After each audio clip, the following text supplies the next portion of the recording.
Welcome back to Grounds Under Review. I'm your host, Hugh Fike. Thanks for joining us for this episode. We're going to talk about patriotic lawn care with someone I respect a lot, Andy Roth. But first, last episode we covered Onward Valor Coffee Company with Cameron Hamilton. You should go check it out. It's good coffee. Enjoyed the conversation with him. Wide breadth of knowledge about the coffee industry, so that was pretty fun. He's out there in Orange, Virginia. So go check that out. I will say that as you know, coffee companies go with the way that veteran coffee companies, I was really impressed with his ability to kind of source the coffee, know the beans, and know kind of where everything comes from. So go check it out. If you like the content, like, share, and subscribe. It'll keep us going, keep us motivated. If you have any comments or questions, email groundsunderreview@gmail.com. And we'll do a mailbag episode if we get enough questions. This is Grounds Under Review.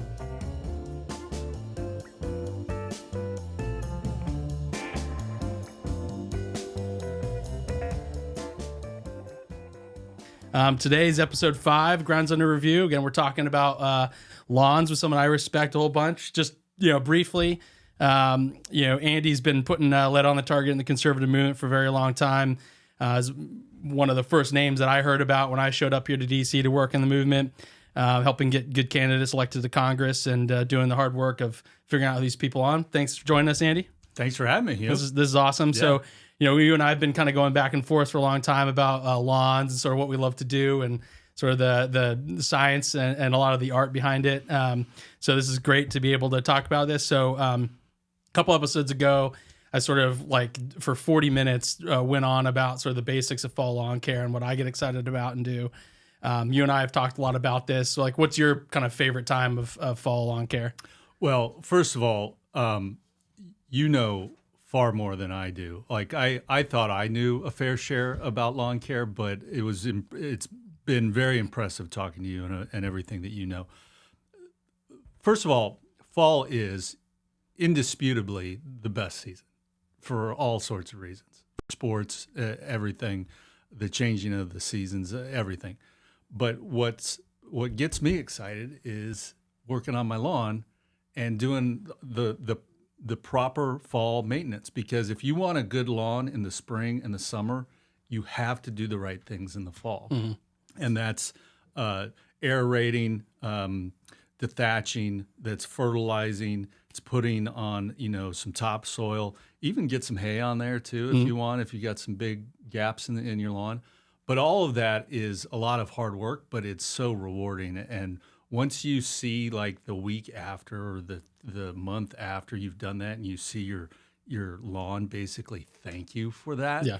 And then in the spring, when it starts to wake up from all of the fall lawn care that you did in the fall, that's just so rewarding. Yeah. And it's one of the funnest things in the world. Oh yeah. I love when I get out there, your first seed, and then you expect immediate results. So every day I'm looking down, I'm waiting for just the most minor little shoot to come up. Yeah. And it takes 10, 14 days or something like that. But when it finally gets going, it's great. Kind of prepping for this episode, I was thinking we just come on here and talk about, kind of the enjoyment we get from it. But I started searching American lawns, and turns out there's a huge swath of sort of, the mainstream kind of more left-wing media that just relentlessly writes about how awful lawns are and sort of demagogues, the American lawn and why it's, so kind of quintessentially American and wasteful and stuff. So I was like, you know what, we should talk about why lawns are patriotic and why, it's obviously just a very fun and kind of awesomely American thing to care about. But you have a specific view about this. You got some scripture verses to help back us up? Well, I just believe that, yes, maintaining a lawn is manly and good and just and part of raising a family. But I do believe that it's very patriotic and necessary as an American to have a good lawn. But I take an even broader view, which is that God created a world that is stunning in its beauty. We overlook that a lot, but we know that that's obvious when you go to the ocean and you see how powerful it is, or you go climb a mountain and you see the majestic snow-covered mountains, peaks, and you see that at the Grand Canyon and a river and all those things. all true, all fundamentally correct. But the other thing is that God also gave us a sense of awe, which is that we appreciate and see that. And that's, to me, very, very meaningful. And the reason why this is relevant to our discussion today is that God has also given us the tools and our God-given abilities to make things beautiful ourselves, whether it's majestic churches or even a beautiful car, or all sorts of things, buildings, everything. And I believe that goes down to the lawn itself. Men, I think, are hardwired to believe in very basic, natural things. And I know that when I build a campfire or I turn on the fire pit, like as soon as I get that lit and it's going, like that's really fun to see. And I enjoy that. Yeah. Yeah, I did that. I created fire. Like it's really exciting. And the same thing extends to your lawn, is that when you first buy a home or you first buy a property, one of the very first things I look at is, well, that lawn needs some work. And then you start thinking in your head all the things that you're going to need to do in order to make it good. And then you start looking at your neighbor's lawns and you start thinking, well, they need to kind of clean things up over there too. And every time I see a weed pop up in between the cracks in my driveway or something, I calculate I've got to deal with that. And that's not Andy Roth thinking that. That is God inspired me to make the things around me more beautiful than they are. Yeah. And that's why, that's one of the reasons why I'm so passionate about this. Yeah. Well, not only is it Andy Roth, but I found this very interesting survey. I go on to a few of these, websites that kind of carry, lawn industry or sort of turf management industry, best practices and the latest technology. And Top Rail Fences, which I think is a fencing company, they put out this survey. And they said 69% of homeowners, and this is September of this year, have experienced secondhand embarrassment from their neighbor's yard. More than half of respondents say the appearance of their neighbor's yards impact their ability to enjoy their own yard. 82% of people agree that a privacy fence would increase their enjoyment. That might be a little self-serving. And 75% of homeowners say poorly maintained yards would deter them from moving to a neighborhood. I think that's true. When we moved to our home, I drove around the neighborhood, and it was it was in the spring, kind of coming into the summer, and there's all this zoysia grass in our neighborhood, which is awesome. So you drive around and like everything's pretty well maintained and cut. Zoysia takes very little engagement to look nice, but as long as there's like maintained yards and the lawns are looking straight, you kind of assume that people are kind of interested in keeping their space clean. Motivates your neighbors. But it's actually the very first thing that I did when I moved in to our house. We had a lawn full of weeds and kind of identifying. I'm trying to figure out what herbicide or something. How do I take out this goosegrass that's like invasive all over the place? But yeah, I mean this is fundamentally, I think, and I probably should bring one of my realtor friends on to talk about the aesthetic or like the immediate impression you get from a home when you show up and there's potentially a nice lawn, green. I mean, people just walking by on the street when you're working on it. It's like, hey man, you got a nice looking yard. Like you put a lot of hard work into this, and there's something rewarding. And to your point, like I think that as men are hardwired to like when they exert themselves physically and they look back and there's actually a product, they think, man, this really worked. That was rewarding. Like I want to keep chasing it. Yeah. So we bought our home in 2013, so a little over 10 years ago. And we were only the second owner of the home. The people we bought it from were the original owners.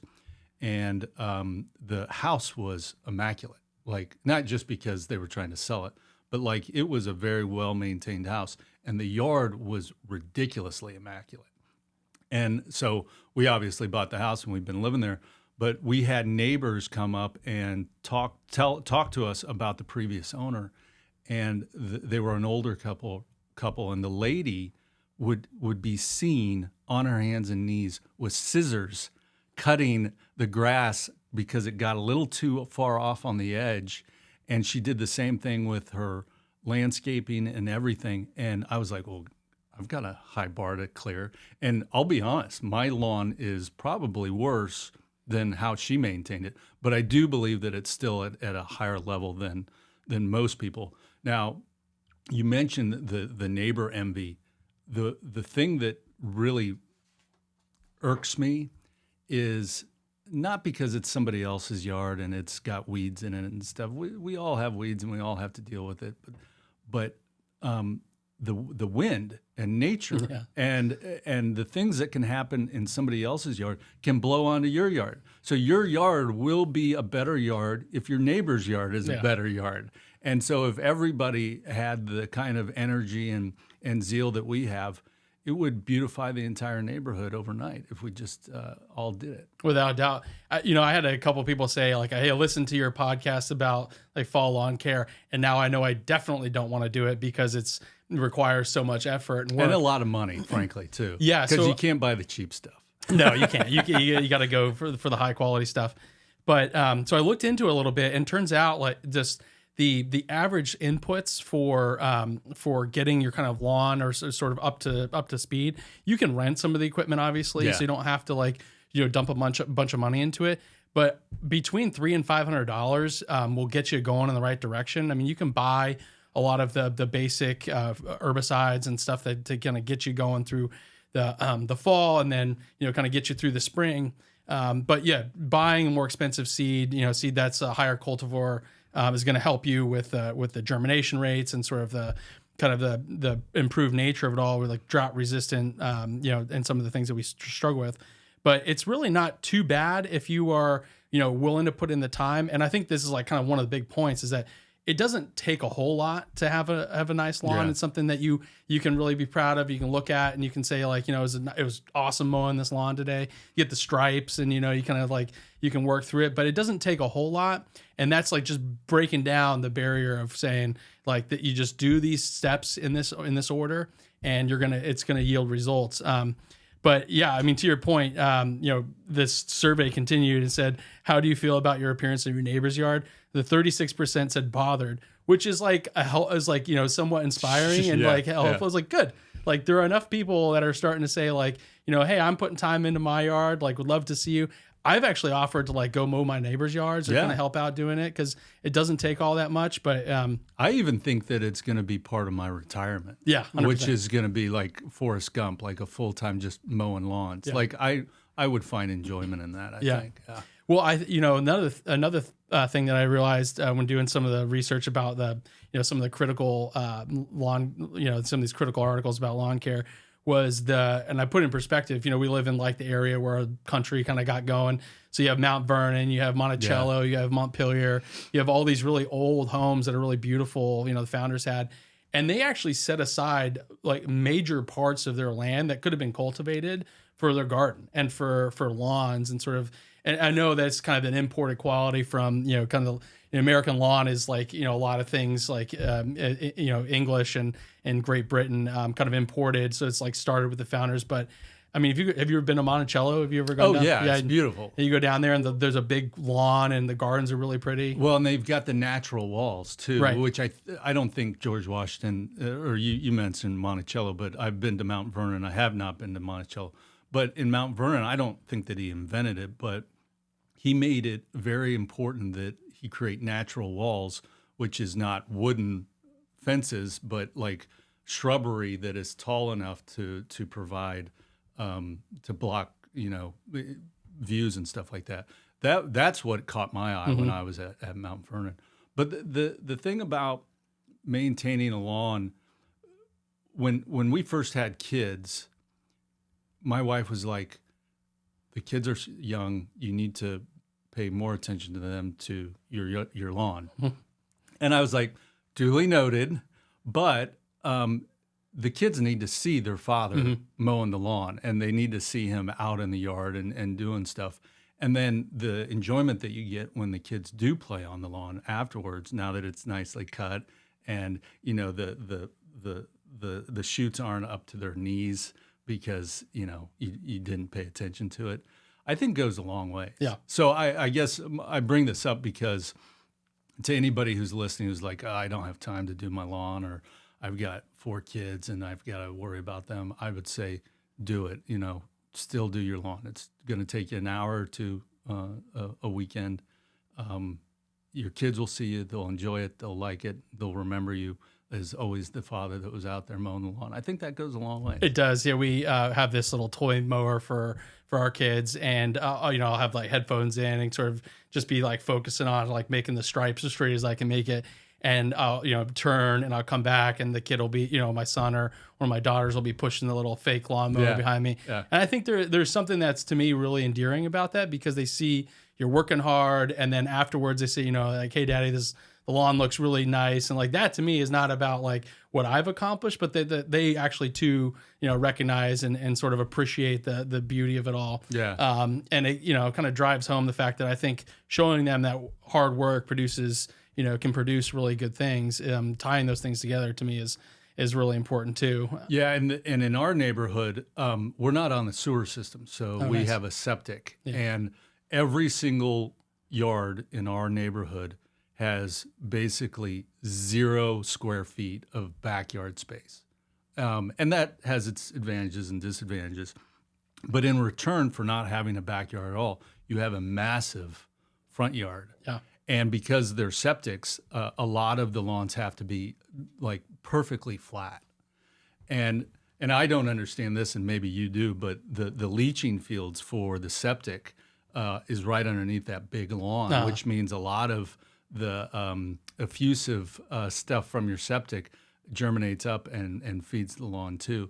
And so when we bought the house, I had just a push mower, and I was like, this is going to take forever. And it does. And I see new people moving in with their push mowers. But at the end of the day, when you have this big front lawn that the kids can play on and it's well done, I mean, there's nothing more American than that. Yeah, there's not. And also there's they're actually really helpful. Like, people complain about the environmental parts of it, and I certainly take care not to spray herbicides on or something similar when there's a big rain coming.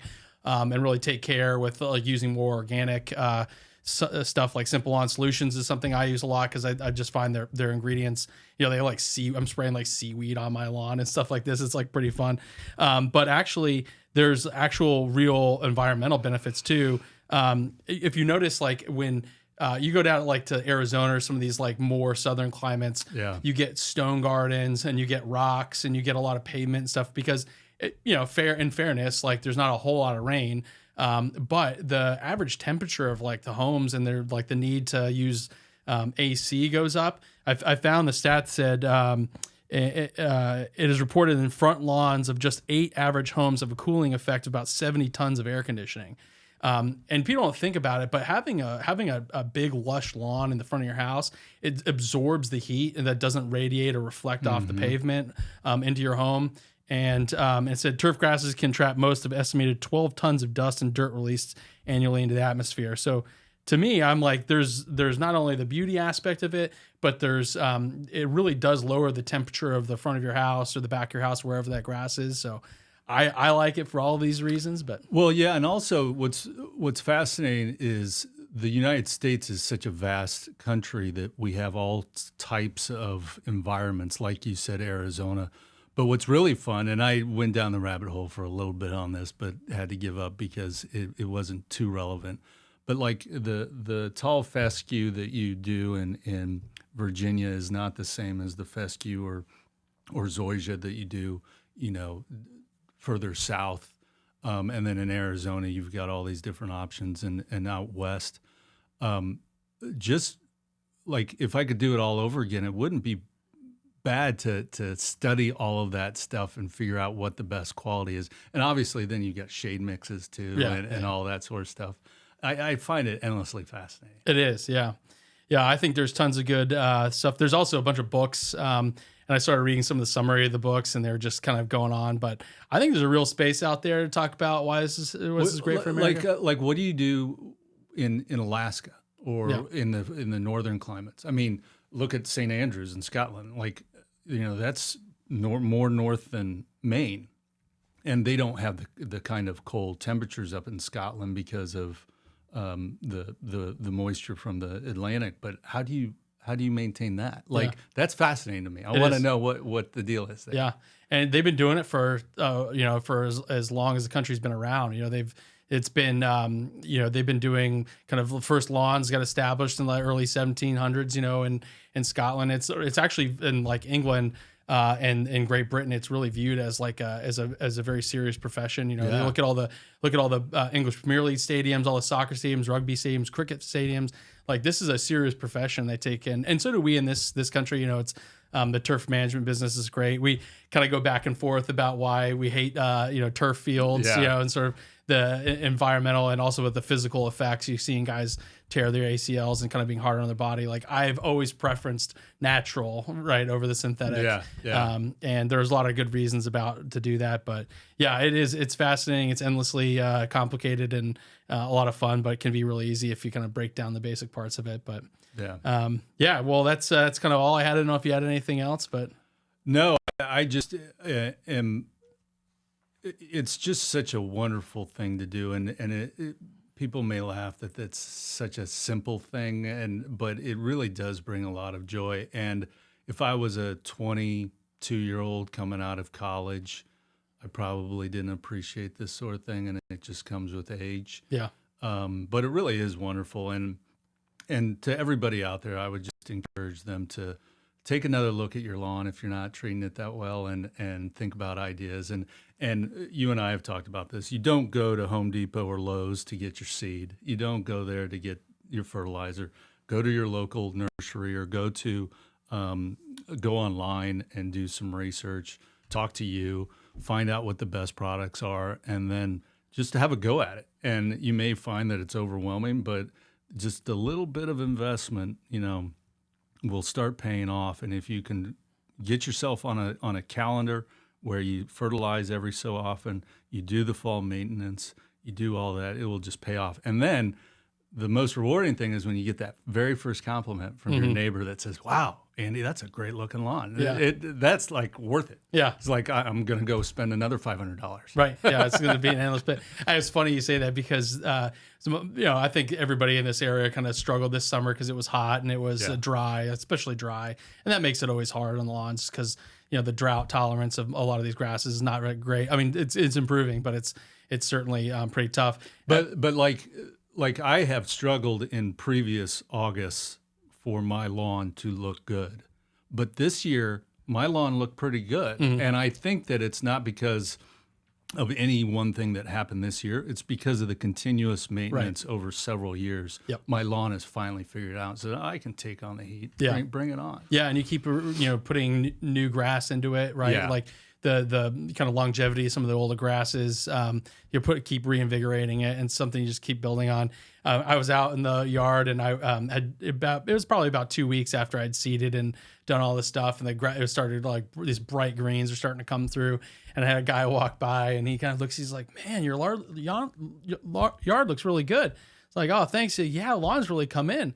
Like, "Oh man, thanks a lot. That's really nice." He goes, "Yeah, compared to where it was, this is great." And I was just like, "All right, backhanded I appreciate compliment. Yeah, I was like, I appreciate that. I agree with you in large part, but that's nice, and I think it's great. Walk around complimenting people when they're out there. And, kind of builds a camaraderie. And this is no endorsement of HOAs because I despise HOAs, but I just like the idea of voluntarily making your yard look well so that others will pick up on it and try and do the same thing. Yep. Well, that's a great point to end on. So thanks for coming and talking about this. Yeah. It's been a long time in the works. And thanks for joining us on this episode of Grounds in Review.